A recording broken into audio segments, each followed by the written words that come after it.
Good morning, everyone, and it's already 5:30, and the sun is about to shine.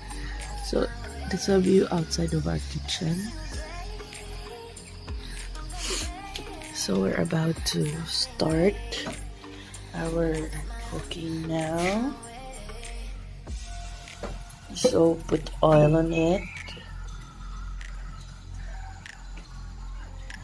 Okay.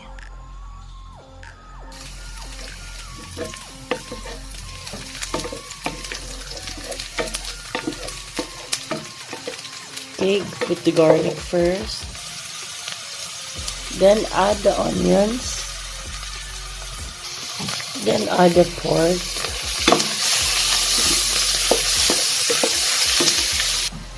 I added salt, vinegar, and a little soy sauce. Then I put all the chili, the red bell pepper, and the chili. Cover it for a while until it boils. So it's boiling now. So now we'll add the other ingredients. So I added all the ingredients.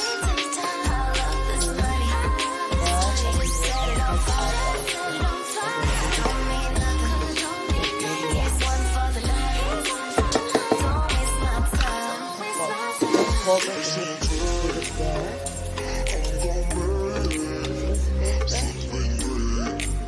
And my cooking hacks are